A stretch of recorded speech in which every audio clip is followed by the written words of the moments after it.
Hello guys, आज मैं आप लोगों के लेके आई हूँ 8th क्लास के लिए कुछ डेफिनेशंस, कुछ important definition students. Okay, first है grammar. What is a grammar?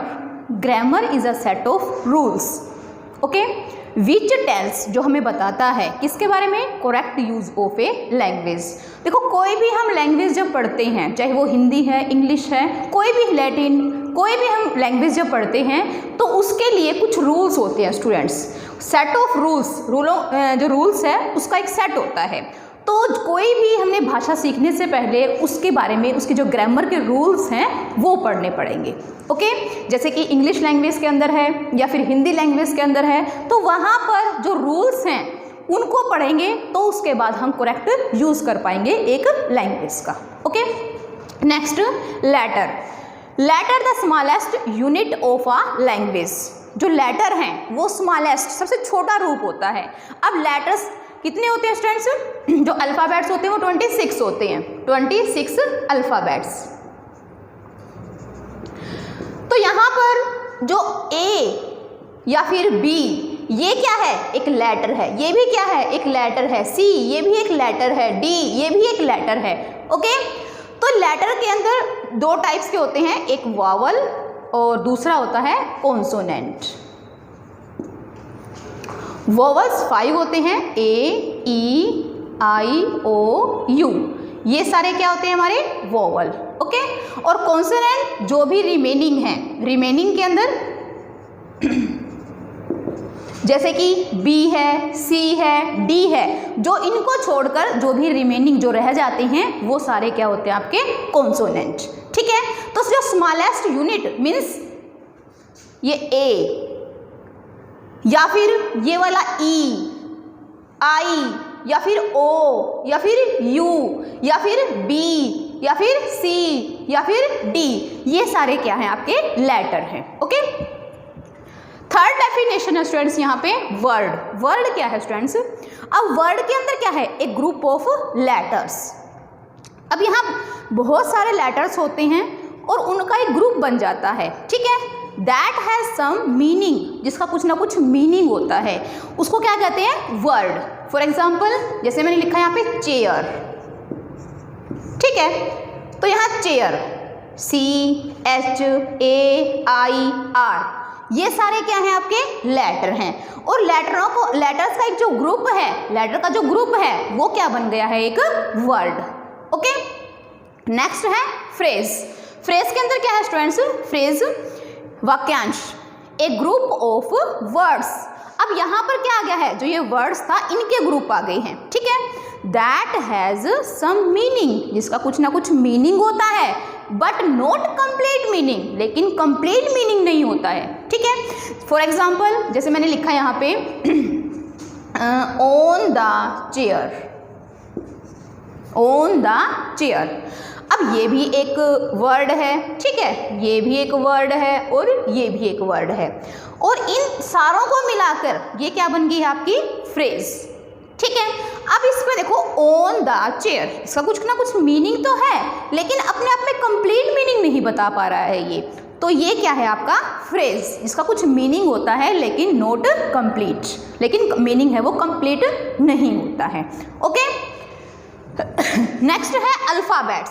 Alphabet के अंदर क्या होता है स्टूडेंट्स? जितने भी लेटर्स थे उन सभी को एक ग्रुप दे दिया जाता है। ठीक है, जैसे मैंने आपको A, B, C, D, E, F, G, H, A to Z, ये सारे क्या हैं? आपके लेटर हैं। जब A से लेके Z तक हम सारे इकट्ठे मान लेते हैं तो वो क्या बन जाते हैं? हमारे अल्फ़ाबेट। क्या बन जाता है?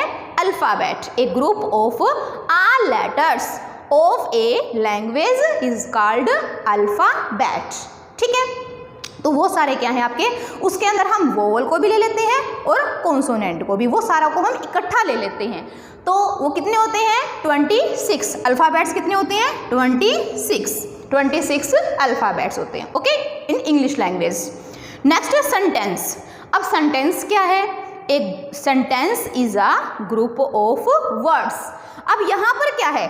वर्ड्स, जो शब्द हैं उनका एक ग्रुप है। ठीक है, that makes a complete sense, और उस वर्ड का उस वर्ड का जो ग्रुप है उसका एक पूरा कंप्लीट मीनिंग बताता है, ठीक है, तो वो क्या है हमारा सेंटेंस। अब जैसे मैंने लिखा यहाँ पे शी इज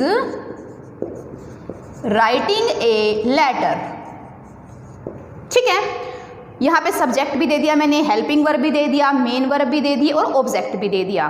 तो यहाँ पर अलग अलग जो वर्ड्स हैं उसको एक मैंने ग्रुप में मान लिया है और ये क्या बता रहा है, ये बता रहा है हमारा कंप्लीट सेंस।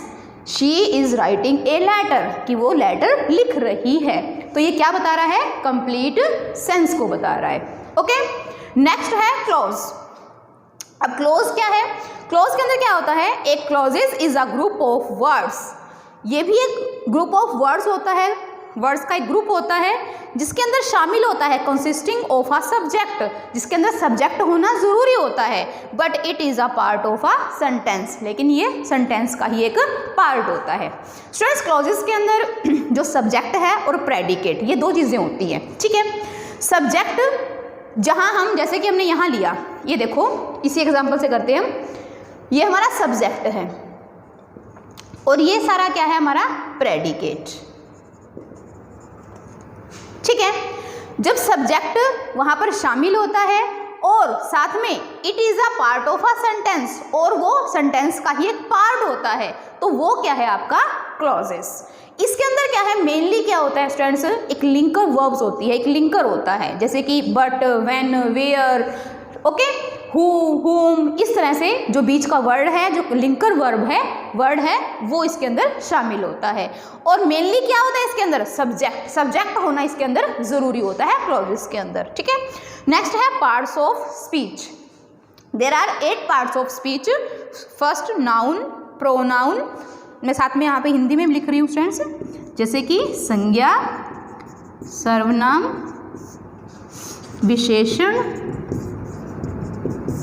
क्रिया, उसके बाद क्रिया विशेषण, क्रिया विशेषण। यस, नेक्स्ट है हमारा प्रेपोजिशन, इसको बोलेंगे हम संबंध बोधक, ठीक है।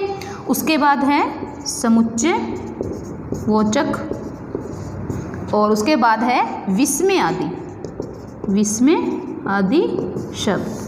विस्मय आदि के अंदर क्या होता है स्टूडेंट्स, जैसे कि इंटरजेक्शन मीन्स अचानक से कोई फीलिंग्स होती है, जैसे कि हुर्रा, ठीक है, हम खुशी में बोलते हैं, या फिर व्हाट अ ब्यूटीफुल, वो भी हमारी क्या है, सडन फीलिंग्स होगी है ना वहाँ पे, तो इस तरह से विस्मय आदि बोधक वो हो गया आपके इंटरजेक्शन।